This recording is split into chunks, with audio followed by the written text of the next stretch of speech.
I didn't hear the window break. I heard my dog stop breathing for half a second, like he'd just decided tonight was the night he'd finally become the monster everyone assumed he was.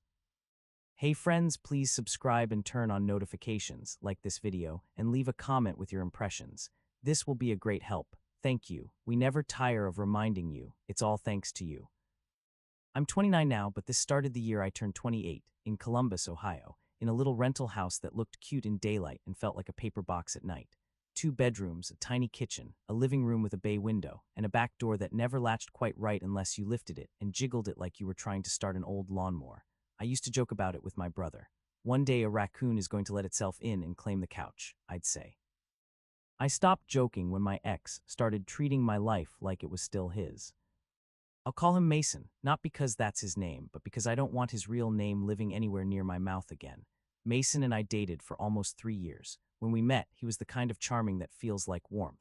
You don't notice the heat until it starts to burn. He remembered little things, my coffee order, my dog allergy as a kid, the way I hated driving at night. He'd bring me dinner when I worked late.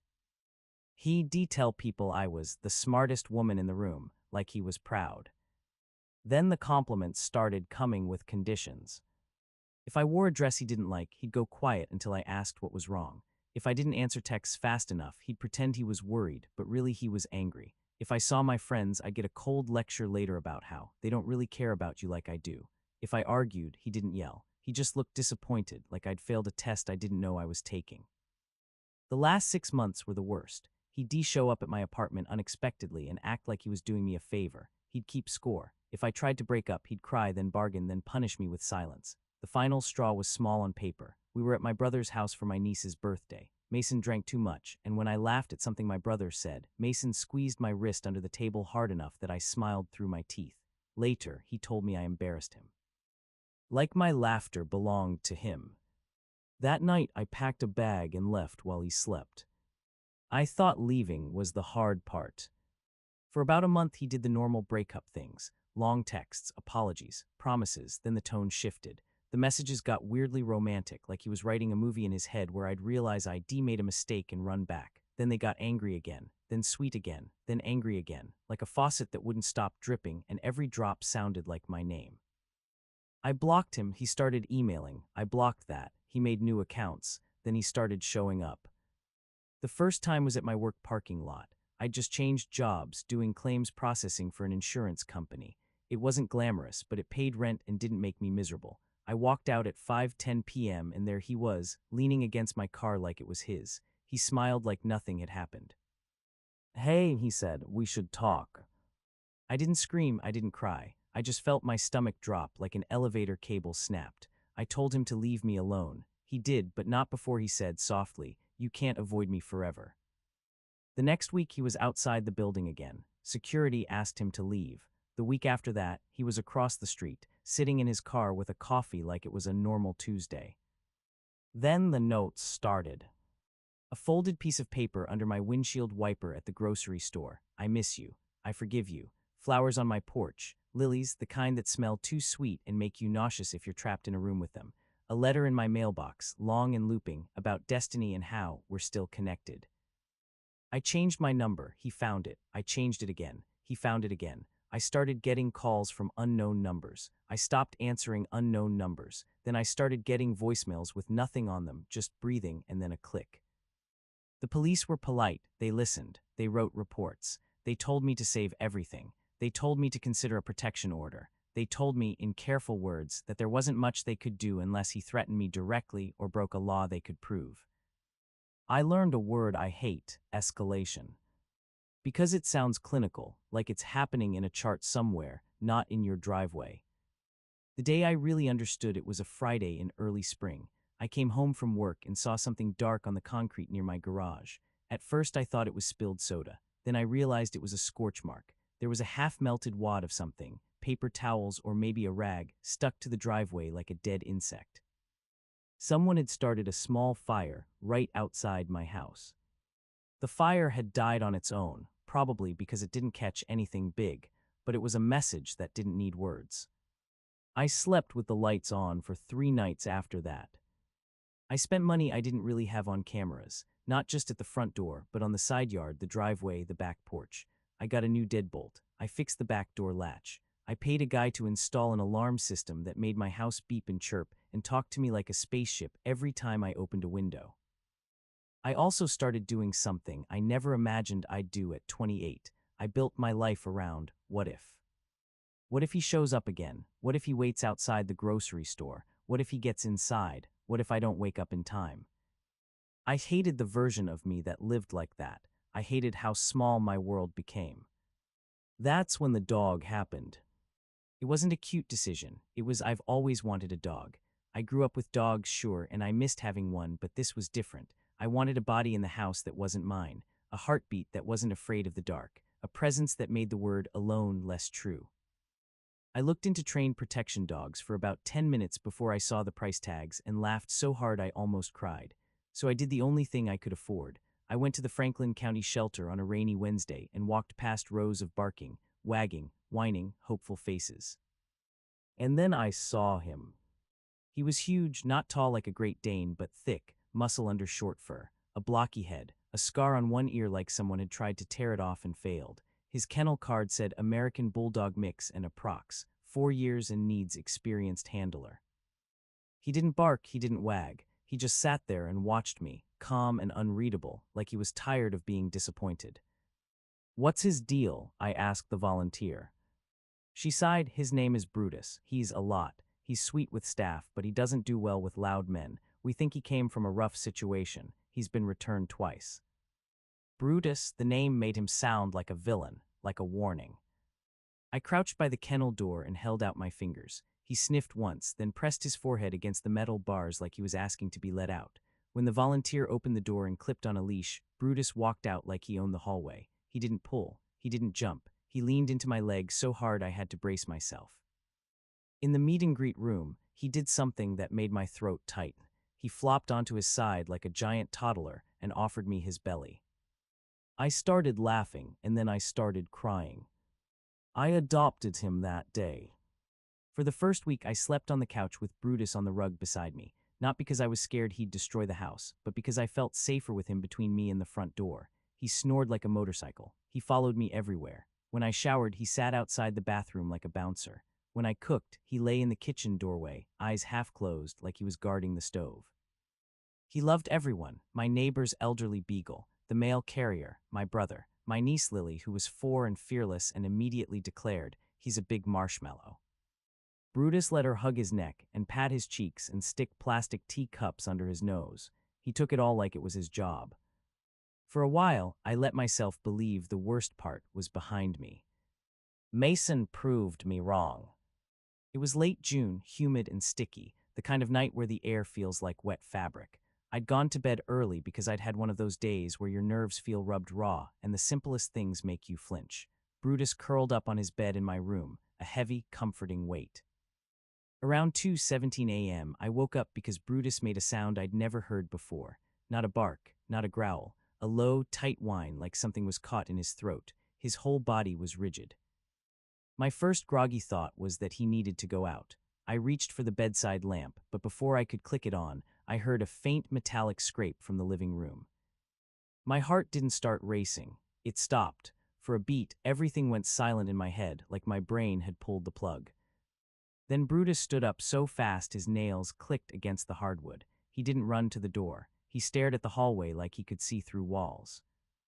The alarm system didn't go off yet. That's what haunts me. There was a gap, a small slice of time where something was wrong and the machines hadn't noticed. I sat up, grabbed my phone, and whispered, "Brutus." He didn't look at me. His ears were forward. His lips curled slightly, not in a snarl, but in a way that showed me he'd switched into something older than training and gentleness. I slid off the bed and stepped into the hallway. That's when the alarm screamed. Not a beep, not a chirp, a full, violent siren that filled the house. The keypad near my bedroom door flashed red. Somewhere, a recorded voice started talking, something about an entry point and notifying authorities, over and over like it was trying to keep me calm. Brutus exploded down the hallway. I stumbled after him, my legs slow like I was wading through water. The living room was dim, lit only by the streetlight leaking through the blinds. I saw movement near the bay window, a shadow turning toward me. And I knew that body, I knew that posture, I knew the way he moved like he belonged. Mason, I said, and my voice came out thin and broken. He didn't say my name back. He smiled, like this was the moment he'd been waiting for. I just want to talk, he said, stepping forward. I backed up. I remember thinking very clearly I should scream, I should run, I should do something, but my body didn't feel like mine. Brutus hit him like a freight train. I won't describe what happened in detail because I don't want to relive it and I don't want you picturing it. What I will say is this: the sound Brutus made wasn't a dog sound. It was pure, raw protection. It was a warning the human part of me didn't have time to give. Mason fell backward, crashing into my coffee table. He shouted something that didn't sound like words. I heard glass break. I heard my own screaming. I fumbled my phone and somehow hit 911 with fingers that didn't work right. The dispatcher's voice came through, steady and sharp. "Ma'am, tell me what's happening." "My ex is in my house," I gasped. My dog, please, please." Brutus stayed between me and Mason, like he'd drawn an invisible line and dared him to cross it. Mason tried to get past him. Brutus didn't let him. At some point, Mason scrambled toward the front door. He yanked it open and stumbled onto the porch. Brutus chased him outside for 2 steps, then came back to me immediately, tail stiff, eyes wild, checking me like he needed to confirm I was still alive. I sank onto the floor, shaking so hard my teeth clicked. The police arrived fast. Lights flooded my living room. I remember an officer kneeling beside me, asking if I was hurt. I remember another officer taking one look at the window and saying, "He came in through there." The bay window had been pried open. The screen was cut. Someone took Brutus outside to calm him down. He resisted at first, then sat obediently when an officer asked him to. That part made me cry again. Even after everything, he was still listening, still trying to be good. They caught Mason less than 2 miles away. An officer came back to my living room around 3:40 a.m. and asked me to sit down. His voice was gentler than before, like he was talking to someone already cracked. "Ma'am," he said, "your dog likely saved your life tonight." I remember staring at him like he'd spoken a foreign language. "Saved my life." Those words sounded dramatic, like something people say on the news. Then he added, "We found items in his vehicle that indicate he didn't come to have a conversation." He didn't list them. He didn't need to. The way he looked at me told me enough. My whole body went cold. After they left, my house felt ruined, not because of the broken glass or the overturned table, because someone had been inside. Someone had stood in my dark living room and smiled at me like I was his property. Brutus sat beside me until the sun came up, his head on my knee, breathing slow. Every time I flinched, he pressed closer. In the morning, my brother showed up with coffee and a new lock set and that tight, pale face men get when they're trying not to cry. He hugged me so hard I couldn't breathe. And then my sister-in-law, Tessa, arrived with Lily. Lily ran to Brutus and buried her face in his neck like she always did. Brutus licked her hair and wagged his tail, gentle as ever. For about 10 minutes, it felt like maybe the world could still be normal. Then Tessa pulled my brother aside and whispered something with her hand over her mouth like she was sharing gossip. My brother's shoulders slumped. He walked over to me and said quietly, "Tessa's scared." I blinked. Of what? He looked toward Brutus, who was lying on the rug, Lily tracing circles on his paw with her finger. She says she doesn't want Lily around Brutus anymore. At first, I honestly thought I misheard. My brain couldn't fit the words into reality. "Why?" I asked. My brother's eyes flicked away, because Brutus attacked someone. I stared at him. He attacked a man who broke into my house. "I know," my brother said quickly. "I know. I'm not saying she's right. I'm just..." Tessa walked over then, and the look on her face wasn't sympathy. It was judgment wrapped in concern. "I'm glad you're okay," she said, and the words sounded rehearsed, "but I'm not comfortable with Lily being around a dog that's capable of that." I felt something in me rise up, hot and sharp. Capable of what? Protecting me. Tessa lifted her chin, snapping. That word, snapping, made my hands curl into fists. "He didn't snap," I said. "He did exactly what a good dog does when a stranger breaks in." Tessa's eyes narrowed. You can't guarantee he won't do it again. I laughed once, harsh and humorless. You think Lily is going to break into my house at 2 in the morning? My brother made a small sound like he wanted to stop this, but didn't know how. Tessa's voice turned flat.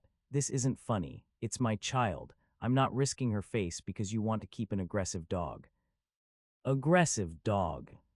Those two words hit harder than anything Mason had ever sent me in a text. Because Brutus wasn't an idea. He wasn't a weapon. He was a living creature who had slept by my bed and licked my tears, and last night stood between me and something that wanted to hurt me. I said very slowly, Brutus is the only reason I'm standing here talking to you. Tessa's gaze flicked toward the broken window. That's traumatic, I get it, but you're making it worse by turning your dog into a crutch. Grudge. I looked at my brother, waiting for him to say something, waiting for him to defend me. He opened his mouth, then closed it. And that's when I realized something that scared me almost as much as the break-in. You can survive a stalker and still get hurt by the people who love you, just in quieter ways. Over the next week, the fear didn't go away. It got louder. I jumped every time my phone buzzed. I checked my locks twice, 3 times, 4 times. I slept in short bursts, waking up drenched in sweat because I dreamed the bay window was opening again. And the worst part was leaving the house. The first time I tried to go to the grocery store without Brutus, I made it to the parking lot and then sat in my car shaking until my vision blurred. I drove home without buying anything and cried into Brutus's fur like a child. So I did what felt possible. I ordered groceries online. I worked remotely. I stopped going out unless I had to, and if I had to, Brutus came with me for walks, for quick drives, for anything that allowed him. Tessa interpreted this as me being stubborn. My brother texted me things like, "Can you just come over without the dog for a little while? Tessa misses you," as if this was about a casual preference, as if my nervous system wasn't stuck in a permanent siren. I tried to compromise. I offered to crate Brutus in my bedroom when they visited. I offered to put up baby gates and keep Brutus behind them. I even offered to have Brutus stay with my neighbor for an hour while Lily visited, even though the thought made my stomach twist. Tessa rejected all of it. If you need a dog to leave your house, she said on the phone one night, then you need therapy, not enabling. I was already in therapy. I'd found a trauma counselor who didn't flinch when I told her what happened. She explained that my brain had learned a lesson. Danger can appear in your living room. And now my brain was trying to protect me by making me hyper-aware all the time. It's not logical, she said gently. It's survival. When I told her about Tessa, she sighed and said, some people respond to trauma by minimizing it because the reality is too frightening. If they accept what happened to you, they have to accept it could happen to them. That didn't make it hurt less. A month after the break-in, I got a call from the county prosecutor's office. There were charges, there would be hearings, there would be paperwork, there would be a possibility, eventually, of Mason getting out on bail, then maybe on a plea, then someday, after a sentence, getting out for good. The idea made my throat close. That night, I sat on my kitchen floor with Brutus's head in my lap and whispered, I'm so tired. He looked up at me with soft eyes, then pressed closer like he could physically hold me together. 2 days later, my brother showed up at my door alone. He looked exhausted, like he'd been carrying 2 heavy things and didn't know which one to set down. I'm sorry, he said immediately. I'm really sorry. I didn't answer, I just stepped back and let him in. Brutus approached, sniffed my brother, then leaned into him. My brother scratched behind his ears with a shaky hand. I know he saved you, my brother said quietly. I know, I keep replaying it. You could have, he stopped, swallowed. You could have been gone. I felt my eyes sting, and she still thinks he's the problem. My brother rubbed his face. Tessa is scared, not of you, of the idea of that happening. She's got this picture in her head of Lily near a dog with teeth, and it's like her brain can't separate the intruder from our kid. So she punishes me, I said. She thinks she's protecting Lily, he replied. Then he looked up and his voice got firmer, but I also think she's wrong. That was the first time he'd said it out loud. I sat at my kitchen table and forced myself to breathe. I can't lose you guys, I admitted. I'm all ready, I waved a hand toward my chest. I'm already barely functioning.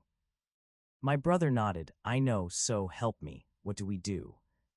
I thought about all the ways I wanted to scream and demand and guilt trip. I thought about how easy it would be to turn this into a war. But I was too tired for war. So I did the only thing I've learned actually works with people. I got logistical. I'll do 3 things, I said, and I need her to do one. My brother leaned forward. First, I said I'll schedule a session with a certified trainer to evaluate Brutus and write a report. Not because I think he's unsafe, but because Tessa might trust paper more than feelings. Second, when you come over with Lily, Brutus will be behind a baby gate in the living room, and Lily will be in the kitchen with me. No direct contact. Third, I'll stop bringing Brutus to your house. I won't ask you to host him. My brother's eyes widened slightly, like he didn't expect me to bend at all. And what's the one thing? He asked. I swallowed. I need Tessa to stop calling him aggressive, and I need her to stop acting like I'm being dramatic. If she can't do that, then I can't do family hangouts right now. My brother nodded slowly. That's fair. He went home and somehow convinced Tessa to try it. A week later, they came over. Lily held my hand the whole time, like she sensed something fragile in the room, even at 4 years old. Brutus lay behind the gate, calm. Chewing a toy like this was the most boring day of his life. Tessa stayed stiff at first, watching him like he might launch across the room. Then Lily, without asking, walked to the gate and said, "Hi, Brutus, I brought you a drawing." She slid a piece of paper under the gate. It was a stick figure family and a giant blob labeled BRUTUS with a heart. Brutus lowered his head, sniffed the paper, then gently licked it. Something shifted in Tessa's face, not a full soften, but a crack. After that visit, she didn't suddenly become my best friend again, but she stopped calling Brutus dangerous. She started asking questions instead of making declarations. She asked how my therapy was going. She asked what the prosecutor said. She asked, quietly, if I was sleeping. And one day, she admitted something that surprised me. "I keep imagining what I would do if someone broke in," she said, voice low, "and I don't know if I could protect Lily." The honesty in her tone made my anger loosen a little. "I didn't know either," I said, "until it happened." The trainer's evaluation came back 2 weeks later. It said Brutus was stable, social, responsive, and that his protective response was context-specific, triggered by an intruder and my distress. The trainer also recommended continued obedience work and suggested that if I wanted extra reassurance, I could work on controlled desensitization to reduce my own anxiety around leaving him. Again, paper, logistics, systems. Tessa read the report twice, then she looked at me and said, "I'm sorry," I said. He snapped. I didn't forgive her instantly, that's the truth, but I nodded because it was a start. The legal process dragged. Mason's face appeared in paperwork. His name appeared in emails from the prosecutor. Each time, it felt like someone had put a cold hand on the back of my neck. But slowly, with therapy and time and a lot of stubborn effort, my world widened again. First, I walked to my mailbox without Brutus. My hands shook, but I did it. Then I drove to the gas station alone and came back without crying. Then I went into a small convenience store while Brutus waited in the car, and I told myself over and over, I am safe right now. Brutus didn't stop being my comfort. He just stopped being my only way to breathe. And my family, imperfect, clumsy, human, learned how to stand with me instead of around me. The last scene I'll leave you with isn't dramatic. It's not sirens or broken glass. It was a Sunday afternoon in September. My brother and Tessa brought Lily over. Brutus was behind the gate like usual. Lily sat at my kitchen table coloring. Tessa poured coffee and said, "So, if you ever want us to go with you to court, we will." I blinked because I didn't realize how badly I needed to hear that.